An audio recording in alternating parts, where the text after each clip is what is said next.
Well, today we are looking at our Kubota RTV 900 XT. We bought this new in 12. It's done great work for us. We've been using it for years around the farm for moving things, and especially getting out in the woods, carrying chainsaws out to do our improvement work or to go out and get firewood.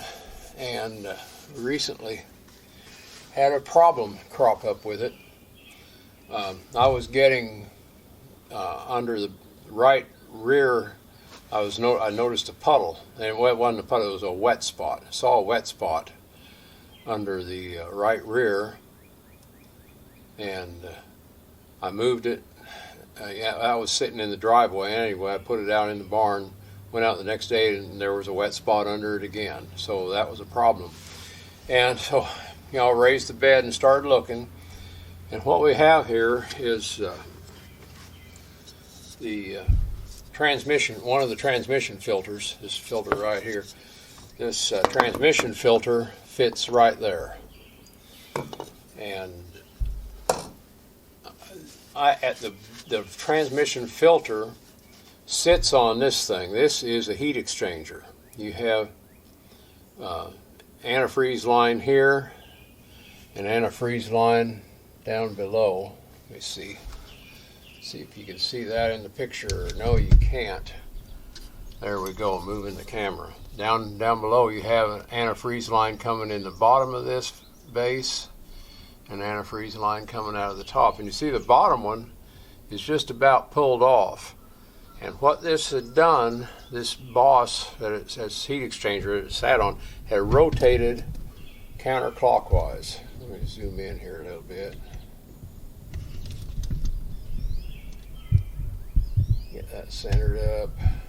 Yeah, it had rotated counterclockwise, and this hose on top had gone past. Let me turn that up. Turn that up a little more there. There we go. This had rotated until it pinched this top hose off. It was getting underneath that thing.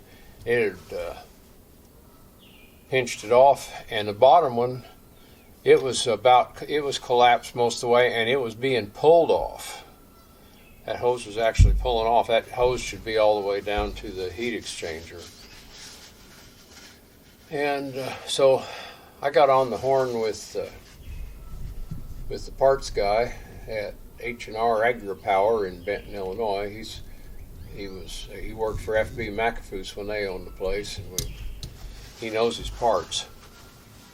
And I told him what I had. He said that he'd never seen this happen before, but he said that heat exchanger, when you take the filter off, has one thing to bolt it down in the center. This nut here holds it down against the transmission. He said that must have loosened.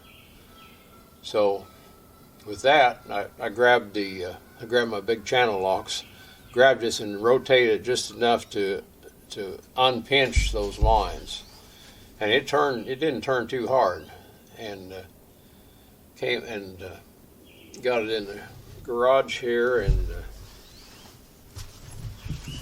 jacked it up, drained the transmission. I figured, well, this is a good opportunity to go ahead and change my transmission fluid. Now I'm looking for my big wrench. Where'd it go?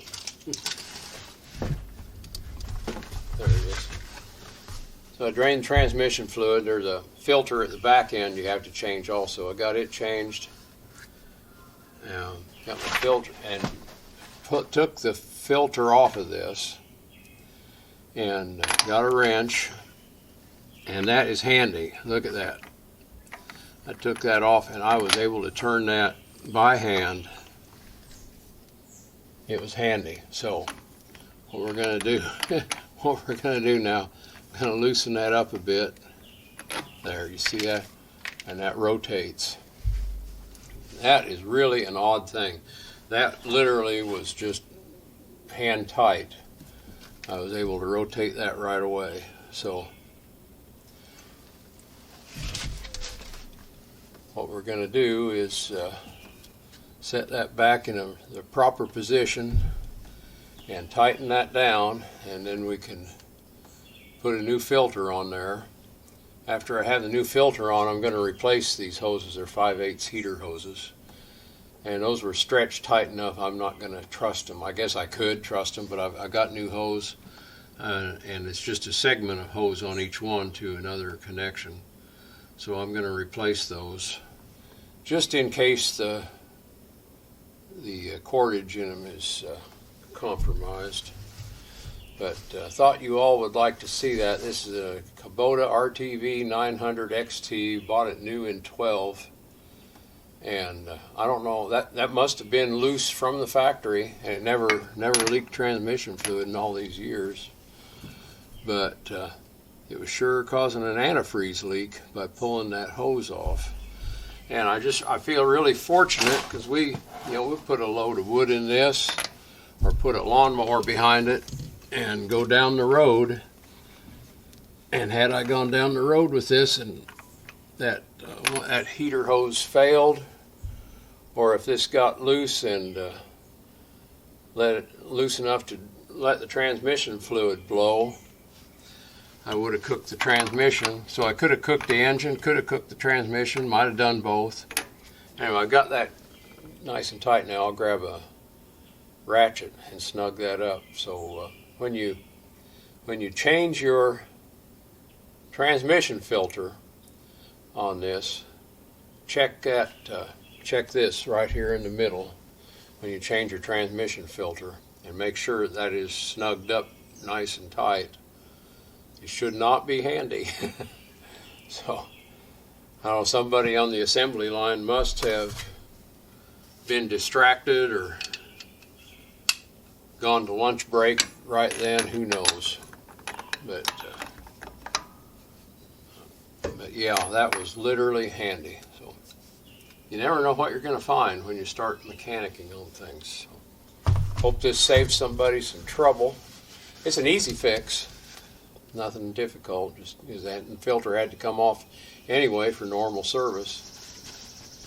But very, very strange happening there. So, I'm going to tighten that up, put some oil in put some transmission fluid in the filter, and put that back, and change my hoses, and then I'll be ready to put transmission fluid back in it. So, thank you all for visiting. Hope this helps you. Bye-bye.